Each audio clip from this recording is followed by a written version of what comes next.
Generating traffic and sales can be a challenge for online merchants. But selling on the Walmart Marketplace puts your products in front of millions of customers who shop on Walmart.com.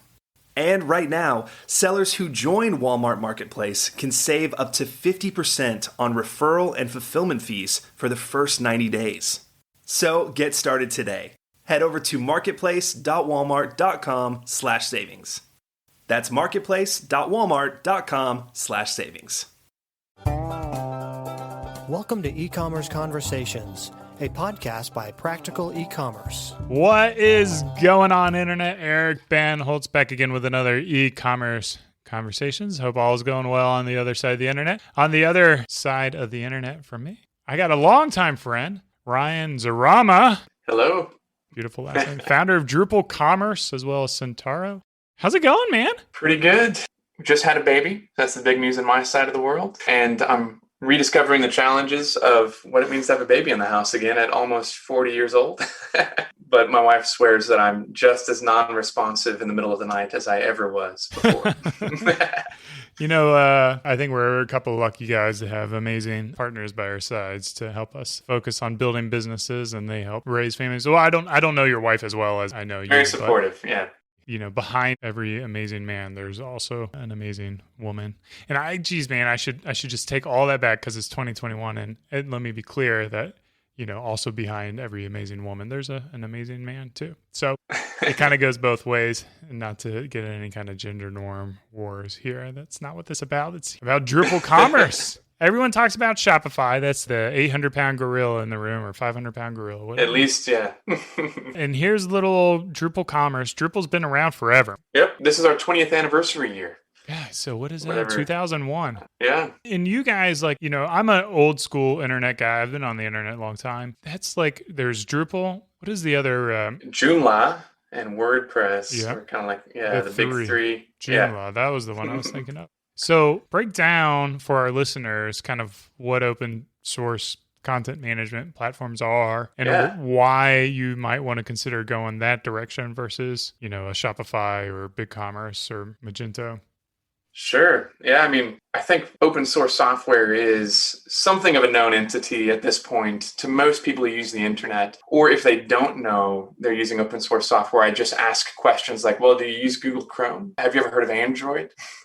And, these are obviously some of the two most popular open source software projects in the world. And even if you just use those tools as end users, you benefit from the fact that they are open source because literally thousands of developers all over the world, some of them on their own free time, some of them sponsored by companies, are working together to build those software projects and make them more performant, more feature-rich every single day. And so when you think about Drupal or its counterparts of its era, Joomla, WordPress, there were a wide variety of others at the time. It's the same story, that there are thousands of developers, some of them of their own accord on their own free time, many of them sponsored and paid for by companies and end users, are all collaborating together to build the platform. So that's actually how I got involved in Drupal. Was just my company at the time, this is I think 2005, was using OS Commerce, an erstwhile leader in open source e-commerce, to sell restaurant equipment online, including a lot of ice machines. And so my boss at the time said, well, Ryan, I'd like you to use Drupal to build a marketing site for us.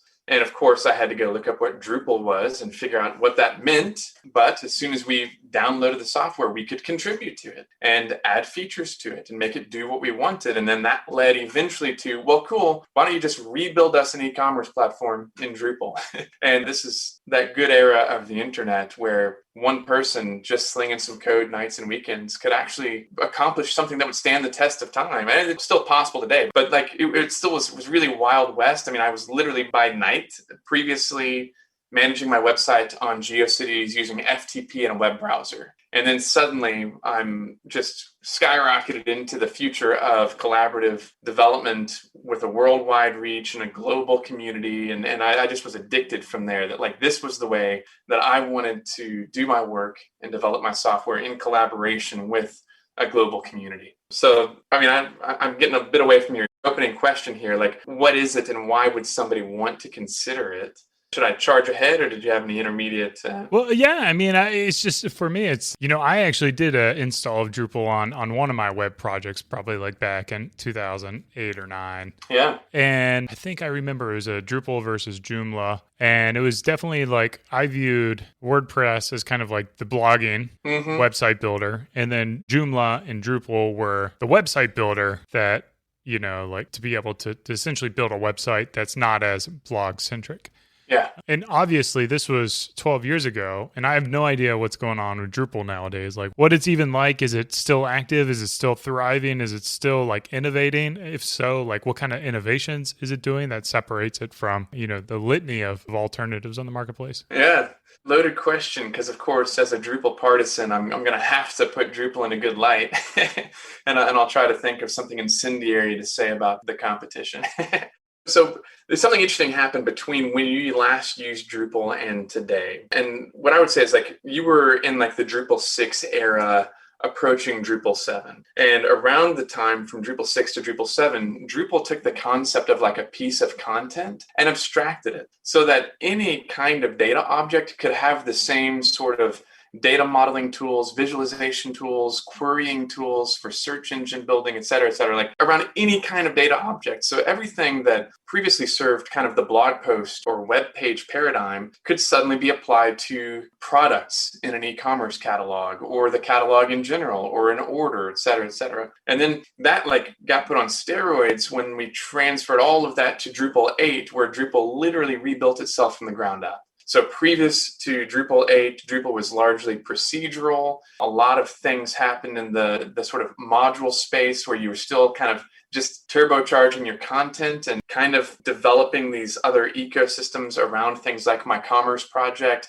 There was another similar project that was focused on CRM functionality, another one focused on like business ERP functionality. There are just these little ecosystems developing that were trying to say, well, what if we applied the Drupal data model, API, search engines, et cetera, to more things? With Drupal 8, all of our stuff became first-class citizens within the sort of Drupal system once you install it by virtue of the whole thing being converted to an object-oriented application built on another big piece of underlying open source software called Symfony. That's just a framework, kind of like Laravel. Laravel itself is built on top of Symfony, if I'm correct. But it was just a massive re-architecture of the project in order to set it up for a future where your content may not be first or even primarily consumed in a web browser. So in other words, Drupal became more and more in the background, not just a content repository, but just a general data repository for things like web pages, products, orders and order items, address books, payment methods, the whole 9 yards.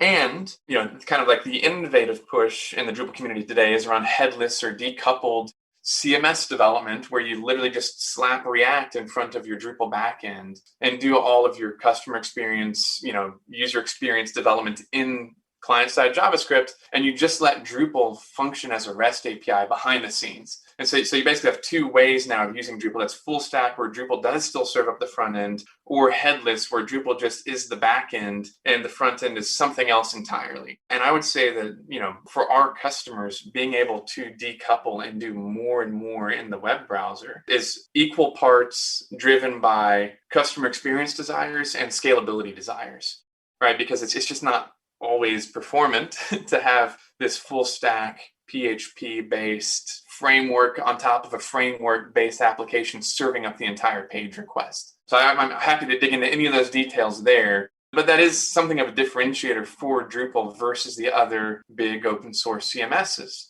And that's not to say that you can't do headless JavaScript app development on top of WordPress. By all means, you can. Gutenberg itself as a text editor is an example of that. But it is something that Drupal does particularly and exceptionally well, while also prioritizing just like the absolute extensibility and modularity of the backend. And, one way that I can illustrate this is just by saying like if you open up your Drupal database, the backend looks rational. It's a normalized database architecture. You can, you can see how it's built and developed, and every piece of data has a table and columns that all match up to the data you want to get out of it. Whereas if you're using WooCommerce, you might just go see that all of your order content is stuffed into the post table, right? It's kind of like a bit of a difference where in Drupal, it's kind of like API backend first, which means Drupal lags on the front end, certainly for full stack application development, contra WordPress, where all of the innovation happens at the theme layer in these massive templating systems. But the backend, the underlying database, is still rudimentary and really far behind what Drupal offers. And therein lies kind of like one of the reasons you might choose one over the other. It's like, well, what are my data needs? Are they robust? Or do I just need a quick and dirty website that I can accomplish by hitting the WordPress plugin buffet? Or do I need to be more rigorous in my backend data architecture, systems integration, custom feature development, et cetera, et cetera? So maybe the best analogy I can probably take from that description is when comparing WordPress and Drupal, Drupal would be like the sleeper car in a sense where it's got a great engine, great suspension, everything performs well. Maybe it needs a lot of work on the outside to make it look good, but it looks like a sun-faded Civic with a way too tall spoiler, maybe. Yeah, but when you press the gas, it goes. Whereas WordPress is going to look like, a DeLorean. It's beautiful, but it's just got a dinky little 2.2 liter engine in there and isn't any faster than a typical Toyota Camry. Right. Yeah. And you're pretty much, it can always look cool on the outside, but you're not going to be able to get that engine souped up at all in WordPress. Right. And the answer, of course, to that kind of differentiation from the WordPress side is they would say, well, it can. Look at some of the top 10,000 websites in the world. How many of them are running WordPress? And of course, the answer is, well, actually, quite a lot of them. A significant percentage of the internet is running on it, which, first of all, I just, celebrate as an accomplishment of open source software. On the one hand, so like by no means do I think that anybody on the Drupal side denigrates WordPress as a platform. And many of the leading Drupal agencies also do WordPress, and the leading Drupal hosting providers also host a tremendous amount of WordPress, like Pantheon and other companies like that. But like it is true that there's just a different caliber of back-end performance and capability in Drupal. And even within like the ecosystems of the WordPresses and other similar softwares, you're not necessarily guaranteed that everything will interoperate. So in other words, you could adopt WooCommerce or some other shopping cart framework within WordPress, and you're not necessarily guaranteed that all of the plugins you have on your site will work well with that. And that's the kind of thing that Drupal having one single core API to rule them all solves for.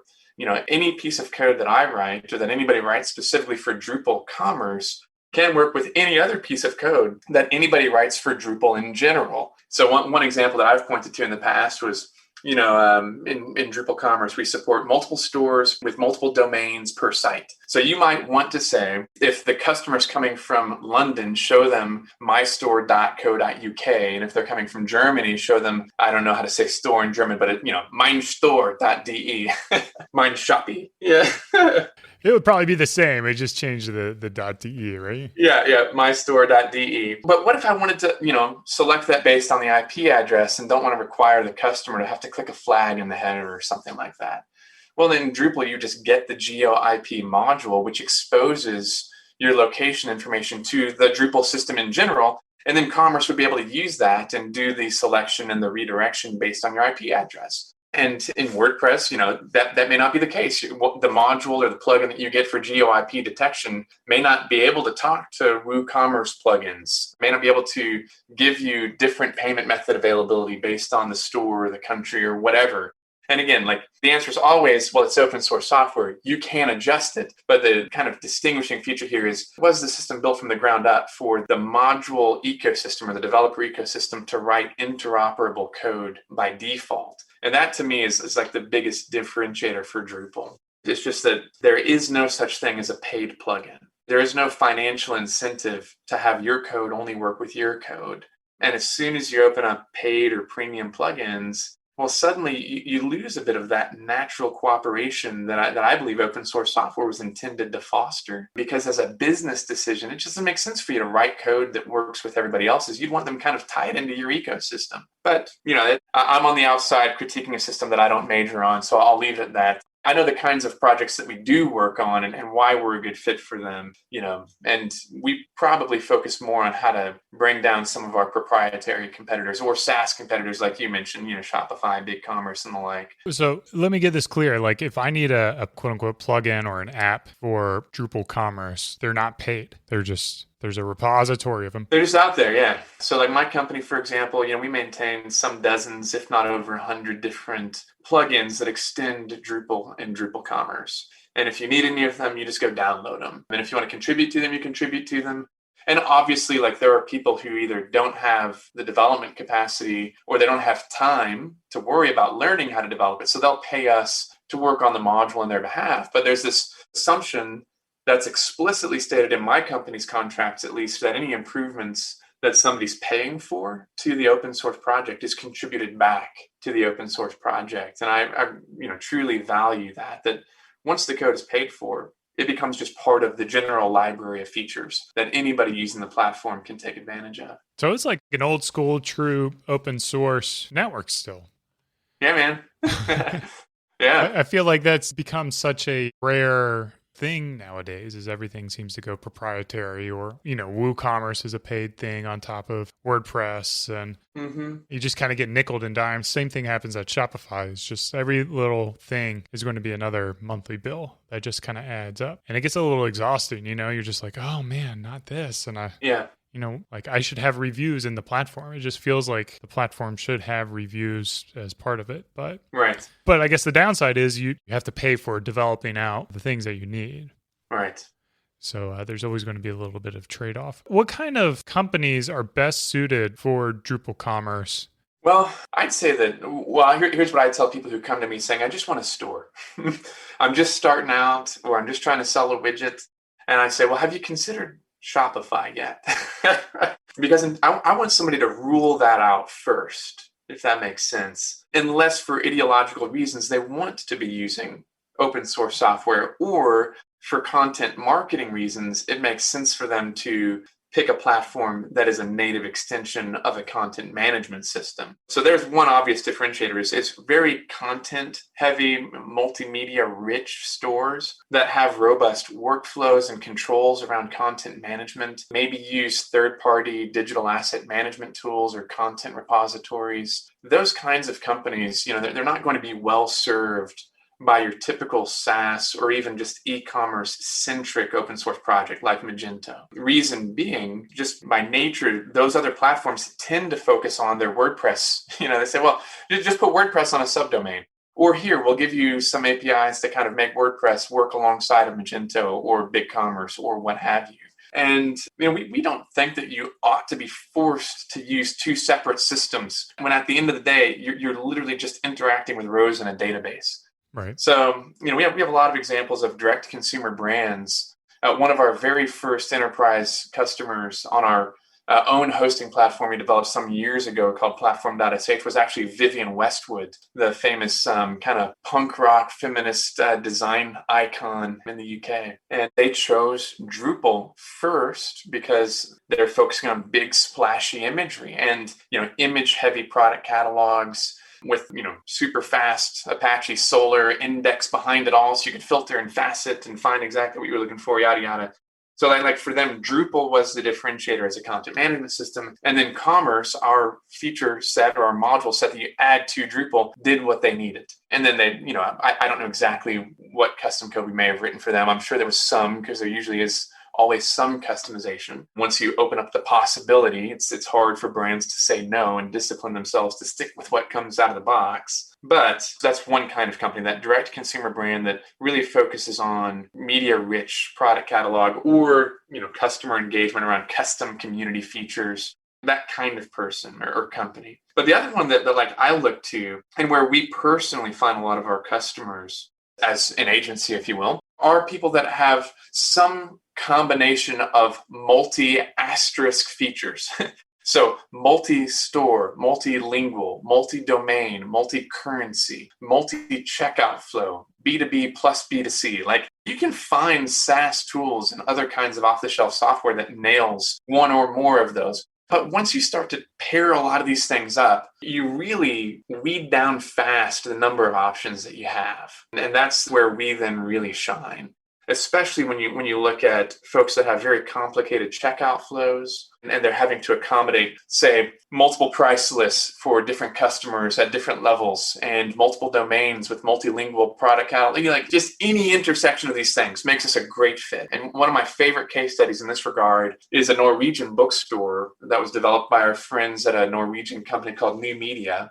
And this bookstore has like 15 million SKUs, and institutional and other business customers for whom they wanted to create massive price lists so that a university could get, say, 250,000 SKUs of their 15 million SKU catalog at a discounted rate. But it wasn't just like a fixed price where I could say, okay, you get 10% off, right? It was literally just price lists. And then they're in Norway, so the site content is in Norwegian, but I can't remember if they did translation or not, or shipped elsewhere in Scandinavia, but we were just a classic fit for them. It was a great partnership with that agency that, again, funded price list feature development that now is just free for everybody. And I have a customer this year using that price list module that Norwegian bookstore paid for, and nobody has to pay for it ever again.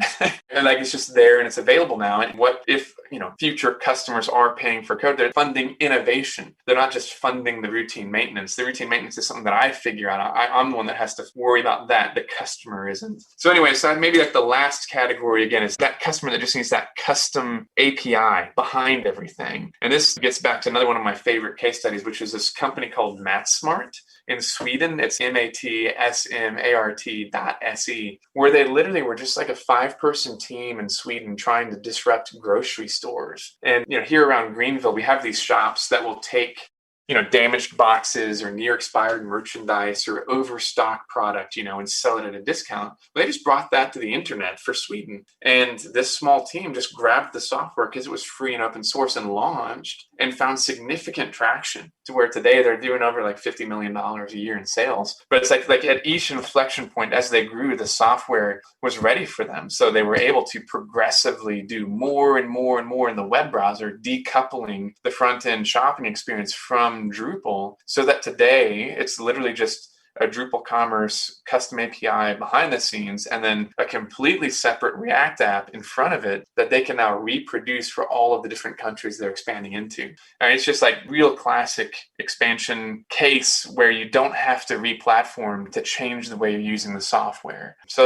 these are obviously more complicated than the average merchant use case, but they're all, one reason or another, like great places for considering a platform like ours. So this MatSmart, as they scale up, you grow. So if you have big visions, big needs for innovation on your tech stack, Drupal's going to be a great solution for you. My question for you is, what is the investment? And I know there's no typical, and every business is going to be different. For instance, at Shopify Plus, it's going to be at least $2,000 a month. Yeah. To get going, and then of course it scales with whatever your revenue numbers are. I would imagine that Drupal is, you're essentially paying for developers, right? Or paying for an agency to work on developers. Is that a full-time hire that you need to make, or is it something that most companies can use, like Centauro to help out with, or I guess it's just a case-by-case basis? Yeah, man, it's all over the place, like you said, just because every company's going to be a bit unique. But I say that like we as a business do most of our work with companies that have some sort of at least technical leadership in-house, if not actual internal development capacity. And that's, I think that's generally true in Drupal, that end users of a certain size are typically retaining in-house staff that know the software, because one of the benefits of adopting the software, of course, is, well, you're free to customize it and maintain it however you want to. And so, a lot of people don't want to be forced to reach to an agency in order to have every little thing done or changed or improved. Like I don't necessarily represent in my budgets the true cost of using the software to my customers, just because they might have a $70,000 to $120,000 person working in house whose salary is opaque to me. So I'd say that like at the high end, we're working with companies that are willing to spend $250,000 a year and up to continue to improve and expand upon the feature set of their e-commerce platform. And that often looks like new systems integration. It often looks like growth-oriented investment, basically. So it's not necessarily like you're just paying a transaction fee because you have to, which is kind of one of my problems with the classic model for enterprise e-commerce SaaS. I mean, from Magento to Shopify on down the line, everybody wants a piece of that pie.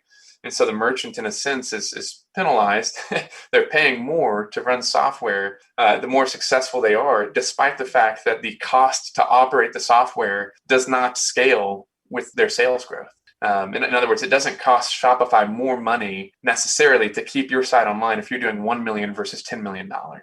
Yes, there is a server cost, but it's not a linear server cost. And so you have to make that trade-off. Am I the kind of company that just wants to know my fixed fee per sale? And that's fine. And I'm fine with the vendor's pace of innovation. Or are you trying to take a little more active role in the development of your platform to where you could trade off and say, well, rather than spending $20K a month at Shopify Plus based on whatever apps I have and whatever revenue I'm doing, I'll spend that $20K a month, hiring an agency and or an internal developer. We have customers that work directly with us to support them, anywhere from $500 a month, literally to $50,000 a month. And it's solely based on their appetite, the speed at which they want to integrate new systems or deprecate old systems. And I like to think that I know anecdotally that the spend on Drupal Commerce often coincides with savings elsewhere. Because once you dig into using Drupal in a best practices, like Drupal optimized hosting environment, you might be able to lay off your sysadmin, which sysadmins don't want to hear. But we literally helped a company in New York lay off, $120,000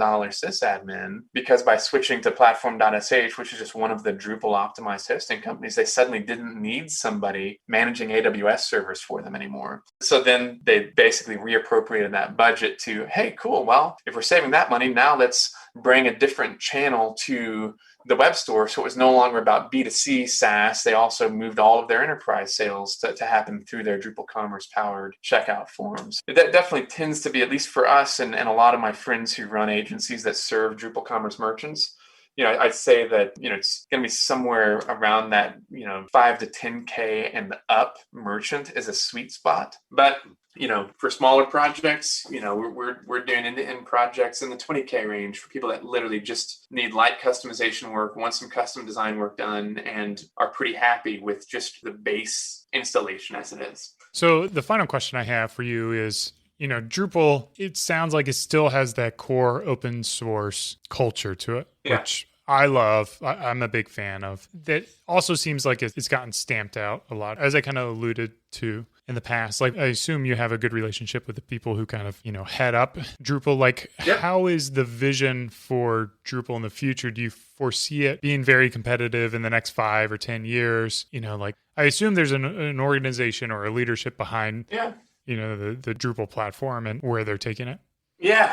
So Drupal has a pretty mature community and governance system that's by no means perfect, but in many ways is a model for other open source projects. So you have, first of all, a nonprofit called the Drupal Association, which doesn't actually control the software project itself, but instead controls and improves and supports the project infrastructure. So do we have a website? Do we have issue queues and project hosting systems so that everybody that wants to can build on Drupal? Do we have events like DrupalCon? The Drupal Association just produced last week a digital conference called DrupalCon Global, because we can't do in-person meetings right now, but knock on wood, got to find some. Very soon we'll be back in person for these conferences. And so that at one level, the Drupal Association is facilitating the ongoing development and collaboration of this massive open source community. Now, I'm actually on the board of the Drupal Association, so that gives me a bit of an inside track on exactly what the association is seeing as future challenges. But that's one side, and then I'll come back to that. Then on the other side, you have Dries Buytaert, who is the creator of Drupal, who still is active as the project lead today. So he's, in a sense, like the Matt Mullenweg of Drupal, right? Where Matt is the creator and leader of WordPress, Dries is the creator and leader of Drupal. However, it's very different. Their leadership styles and management styles are very different. And while Dries also runs a company called Acquia that heavily invests in Drupal. Acquia does not control Drupal in the same way that Automatic really controls WordPress and its community. And Dries himself has delegated a massive amount of authority to subsystem maintainers, initiative leads. I'd say that Dries, actually makes a lot fewer decisions about the software today than he did, 10 years ago. And so his influence is more strategic and high level. And that's even evident in the kind of keynote that he just delivered at DrupalCon Global last week. So one of the primary things that we talk about is sustainability as one of those rare open source projects that isn't corporately controlled, right? Go is a good example of a corporately controlled project. It's a Google backed programming language that did model some of its governance on the Drupal project and Drupal association, but it's a major backer, right? In a direct financial way that, you just don't see in Drupal. And so we have to concern ourselves with things like, how should contributors to the project or maintainers of subsystems like me and my company stay in business? Should the association have an active role in helping people raise money or be paid for their work? Or how do you incentivize companies who traditionally only take, right? They only use the software and then go and sell it for massive amounts of money with, high profit margins for their agencies. How do we convert those people into giving back so that they contribute directly to the long-term sustainability and continued innovation of the project? So the association is thinking through a lot of those things. And one example is I told them, I spend, over 30 grand a year with the association and on Drupal events and on other Drupal related things to keep the project, financially sound. I want there to be infrastructure. So I want the association to be funded. So I spend money there. And what I told them was to kind of go back to the Shopify or the App Store model. I want them to be financially successful without having to think about monthly charges or individual events that I'm sponsoring or individual ways that I funnel the money. I said, just give me an annual fee that you think will help you operate. And I'll just pay that to you. And then maybe if I'm able to, I'll take advantage of some of the programs you have. But there's that kind of decision fatigue to where it's just easier for me to write them a one-time $30,000 check and not have to kind of come back every other month to decide on this, that, or the other program. So they're doing other things to try to incentivize companies to both sponsor in that way, to divorce it from a specific event. So it's not like DrupalCon is generating all the revenue to keep the project infrastructure maintained. So that's part of what's happening. And then strategically, Dries has focused heavily on this direction I mentioned before, going headless, decoupling Drupal so that you can have Drupal as a content repository. Because if you think about Eric, you're going to have to jog my memory here. What was it that Jeff Bezos always said about where he invests money, right? He was making some distinction between speculative innovation investment and doubling down on things that will always be required. Does that sound familiar? No, I'm not a big Bezos fan. No, shoot. Okay. Amazon always focused on, fulfillment, right? So building out their fulfillment systems and they will always invest in that because fulfillment is always going to be a necessity. Or you look at AWS, there's always going to be a need for web servers. And in a sense, there's always going to be a need for a highly customizable, performant content data repository like Drupal. And so the idea is to focus on what there will always be a need for in the future, do that well, and then be flexible and abstract enough for other things to be built on top of that infrastructure. That's kind of the vision, that Drupal has for its long-term future. And I probably botched that. Dries will have to correct me. But the big idea is I like the fact that leadership of the project and a vision for the future is in some sense decentralized, because that leaves the door open for companies like mine to innovate on top of what we already have. And it also leaves the door open for the market to do what the market is supposed to do. Rather than saying, well, everybody will now have paid plugins and try to lock down, say, the plugin ecosystem so that you have, 30 different theme systems competing for the same dollars from WordPress agencies, right? Like you do in the WordPress ecosystem. It's well, the companies that can figure out their own business model will succeed, and the ones that can't will fail. And hopefully the ones that do bring the good ideas to the table, companies like mine, find ways to maintain their open source software and to innovate and stay, at the head of the curve, rather than Drupal trying to kind of enforce from the top down, a vision for the future or a means of financially supporting open source software, yada, yada, yada. I'm getting kind of far afield. Man, How would you bring me back? I kind of tangenting myself. Well, we need to wrap it up. I just want to kind of interject, one final thing where I think Drupal is a great resource is going to be for those who are building businesses that might be kind of, I want to say illegal, but not supported by a lot of traditional infrastructure. So, the weed industry is a perfect example where it's like kind of quasi-legal, but, Shopify won't allow it, or these platforms won't allow it, or even like CBD products, get booted. Well, think about Donald Trump. His store got taken down by Shopify. So it's like even the president of the United States, like if there's anything where you fear guns, I think guns are the same thing. Yeah, guns and ammo, armor, whatever. Yeah. So like those are going to be great resources where you're never going to have to worry about Drupal taking your store down, right? Exactly, yeah. Because it's always going to be open source. You're always going to have control of that code. Yeah. And maybe you might have to move host, I would imagine, is going to be your kind of only weak link. Mm-hmm. But, beyond that, you're going to have a lot more control and ownership over something that's very vital to the success of your business. Right. Yeah. If you look at your website as a capital, investment for your company, most people today are investing in infrastructure they don't own and they can't take with them. And at any point in time, they could become persona non grata and get the boot.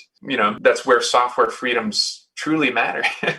And actually, one of my partner agencies, Acromedia, up in Kelowna, British Columbia, is directly applying Drupal and Drupal Commerce to the weed industry in Canada because of software freedom. I mean, even from government, state weed stores or however that works in British Columbia or other provinces, they don't have options.